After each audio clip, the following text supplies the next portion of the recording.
Hi, my name is Adam Ross, and I'm speaking to you from San Francisco, California, where I work at the Chinese American International School. I'm going to be speaking to you today about using Edji, a fairly new online tool that will help support reading activities and do a little bit more than that. Let's dive right in.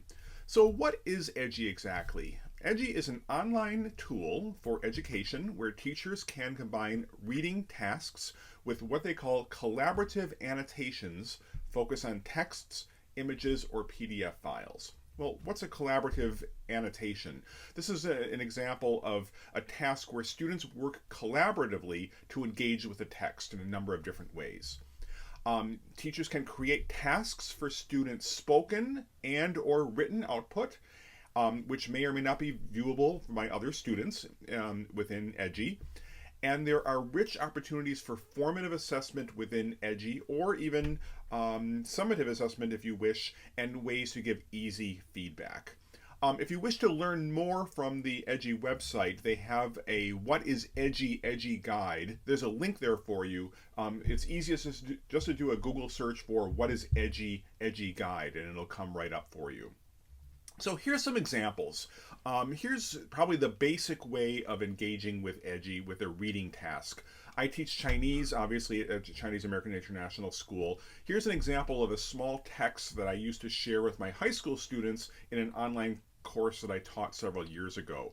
What I did is I took this text from a website from clavisseneca.com, copied the text into Edji, and then was able to make some annotations of my own to help support students. And so what I've done here, and I'll show you this in a moment, I've highlighted some text and I've glossed it for them. So in this example here, I've taken the characters 最近 and given the pinyin, the romanization, and the meaning, and then I even do a small audio file where they can hear me pronounce it, and I've done this with another character as well. This is a very, very basic example of using Edji for this.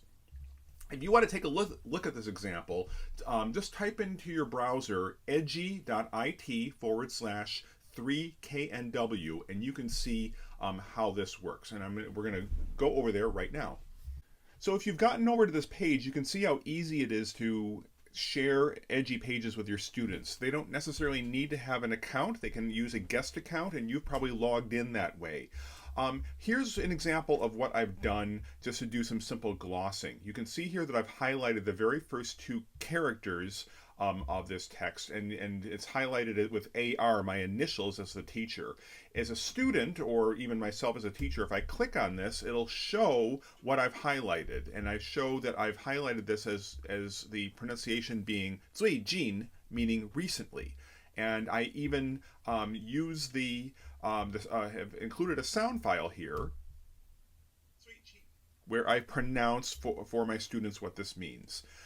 This is a very simple way of doing this. Now, students or you yourself can also highlight text and play with it. So I'll show the process. If I wanted to highlight this word over here, I just highlight it, click the word new, and then I can write whatever I want. And I can say that this is the word 报道, which is report.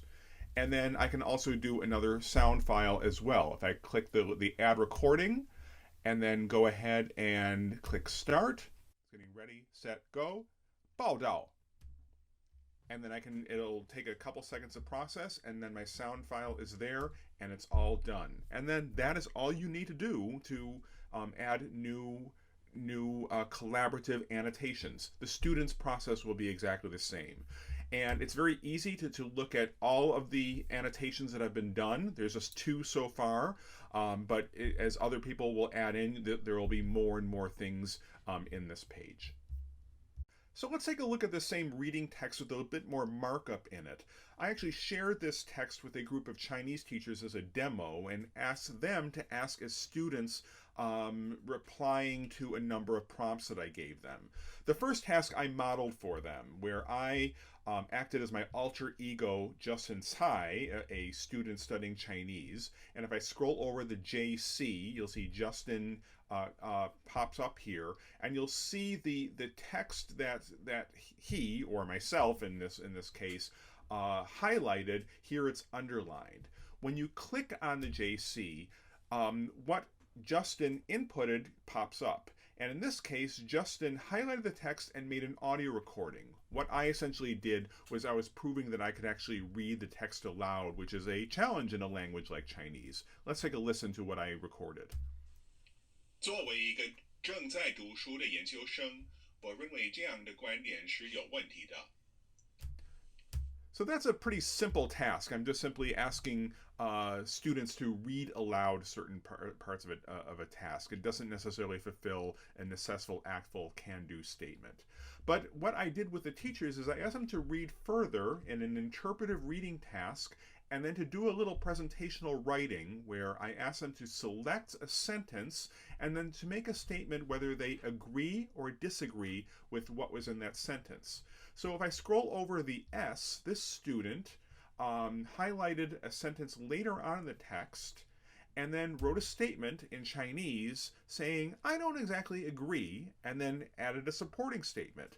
And this fulfills a necessful, actful, can-do statement at the advanced low level, which states that I can state my viewpoint about familiar topics and give some reasons to support it using sentences and a series of connected sentences. So here is an example of students doing this sort of task in this collaborative way, where other students potentially can see what other students are writing, and other students have done the same thing. If I scroll over Z and then pop into it, this person also says I don't agree to a sentence later on. One thing I'll note is that if a number of students all select the same text, if you look down here, there are certain characters that are highlighted in red. This is what's called the heat vision, where if many students are highlighting certain areas of text, then that's considered a hot area or an area of interest. And that may be something to point out to students that seems to be an area that's, as a class, I may want to dig into deeper. And then if we wish, we can always go look at all of the comments, and all of the recordings or text are all available here without necessarily scrolling over individual ones. It makes that very easy for you as a teacher or potentially for the class. One thing about this heat vision, I can turn it on or turn it off. So currently it's off, so when other students are accessing this text, they won't be able to see or hear what other students are inputting. But if I turn it on, then all of the rest of this content is available to the class in a very collaborative way. So Edji can also be used for images and not just for reading. And here's an example of a lesson that I've done for many years, showing a very famous work of Chinese painting and asking students in Chinese class to describe what they see. Now this is something that I can do in Edji as well. And let's take a look at how this works. And feel free again to stop this video and go over to the link edji.it/852h, and you can try this out yourself. So in this example, Edji is a medium for me to share an authentic article, in this case a very famous painting by Fan Quan, that's from the National Palace Museum in Taipei. What I've been able to do is to do a little glossing for them, to be able to read the text in the corner. But I've given the students the assignment to pick 5 things that they see and to explain what the things are and why they noticed them. And I, again, worked with my Chinese teachers, and they found all sorts of things. For example, that on top of the lower mountain, there's all sorts of pine trees. A number of people, including myself, pointed out that there's a small waterfall. People pointed out that there are small people in the bottom of the painting, that there are large rocks, all sorts of things. This is obviously a more novice level task where we're asking students to present on familiar topics using simple sentences. And it's very easy, it's a very easy way to engage with the class that way, but again, using authentic culture and not necessarily reading, and then engaging in an output where the students themselves either give output in the form of written text or audio files, as I've done for myself down at the bottom. Thank you so much for joining me for this presentation. If you have any questions or any feedback, feel free to email me at my email address here. I'll also recommend my colleague Nicole Naditz's video, also on Edji, which he presented at last summer's NFLC Virtual Summit. And the link is there, or do a Google search for the best tech tool you're not using, Edji, and you'll be able to find the video. Thanks so much for viewing.